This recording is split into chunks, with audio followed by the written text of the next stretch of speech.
লক্ষ্মীর ভান্ডার পান সবাই কিন্তু অন্নপূর্ণা ভান্ডার পাবেন না। অন্নপূর্ণা ভান্ডার প্রকল্পে কারা আবেদন করতে পারবেন না, ঠিক কোন কোন কারণে আপনার অন্নপূর্ণা ভান্ডারের টাকা বাতিল হতে পারে, অবশেষে প্রকাশ্যে এলো একাধিক সম্ভাব্য শর্ত। রাজ্যে প্রস্তাবিত অন্নপূর্ণা ভান্ডার প্রকল্প ঘিরে ইতিমধ্যে সাধারণ মানুষের মধ্যে ব্যাপক আগ্রহ তৈরি হয়েছে। বিশেষ করে মহিলাদের আর্থিক সহায়তা এবং নিম্নবিত্ত পরিবারের পাশে দাঁড়ানোর লক্ষ্যেই এই প্রকল্প আনা হতে পারে বলেই জোর আলোচনা চলছে।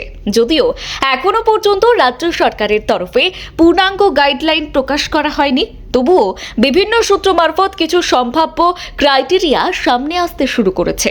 আর সেই কারণেই এখন অনেকের মনে প্রশ্ন উঠছে, কারা এই প্রকল্পে আবেদন করতে পারবেন না। সূত্রের খবর, এই প্রকল্প মূলত আর্থিকভাবে দুর্বল এবং প্রান্তিক মহিলাদের জন্যই তৈরি করা হচ্ছে। ফলে সব শ্রেণীর মানুষ এই সুবিধা পাবেন না বলেই মনে করা হচ্ছে। প্রথমেই বলা হচ্ছে, পশ্চিমবঙ্গের স্থায়ী বাসিন্দা হওয়া বাধ্যতামূলক হতে পারে, অর্থাৎ যারা অন্য রাজ্যের বাসিন্দা বা পশ্চিমবঙ্গে স্থায়ীভাবে বসবাস করেন না, তারা এই প্রকল্পের সুবিধা নাও পেতে পারেন। সরকারি কর্মচারীদের ক্ষেত্রে নিষেধাজ্ঞা থাকতে পারে বলেই ইঙ্গিত মিলছে। স্থায়ী সরকারি কর্মী বা অবসরপ্রাপ্ত সরকারি কর্মচারীরা এই প্রকল্পের সুবিধা নাও পেতে পারেন। পরিবারের বার্ষিক আয়ও এখানে গুরুত্বপূর্ণ ভূমিকা নিতে পারে। নির্দিষ্ট আয়সীমার বেশি আয় হলে আবেদন বাতিল হয়ে যেতে পারে। যদিও সেই আয়সীমা কত হবে তা এখনো পর্যন্ত ঘোষণা করা হয়নি। প্রকল্পের সুবিধা প্রকৃত দরিদ্র এবং নিম্ন আয়ের মানুষের কাছে পৌঁছে দিতে এই শর্ত রাখা হতে পারে। এছাড়াও এবার আবেদন যাচাই প্রক্রিয়াতেও বিশেষ কড়াকড়ি হতে পারে বলেই সূত্রের খবর। আবেদনকারীদের তথ্য খুব সতর্কভাবে খতিয়ে দেখা হতে পারে।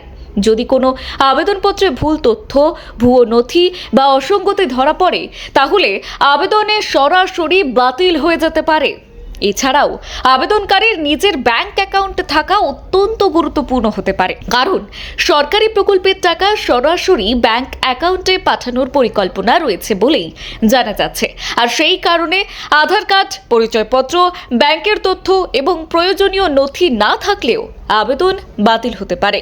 তবে সবচেয়ে গুরুত্বপূর্ণ বিষয় হলো, এখনো পর্যন্ত অন্নপূর্ণা ভান্ডার প্রকল্পের কোনো চূড়ান্ত সরকারি নির্দেশিকা প্রকাশ করা হয়নি। ফলে বর্তমানে যে সমস্ত তথ্য সামনে আসছে তার অনেকটাই সম্ভাব্য নিয়ম এবং প্রশাসনিক সূত্রের ভিত্তিতেই। এখন রাজ্যে লক্ষ লক্ষ মানুষের নজর সরকারের আনুষ্ঠানিক ঘোষণার দিকে, কারণ চূড়ান্ত গাইডলাইন প্রকাশ পেলেই স্পষ্ট হবে কারা এই প্রকল্পের সুবিধা পাবেন এবং কারা আবেদন করতে পারবেন না।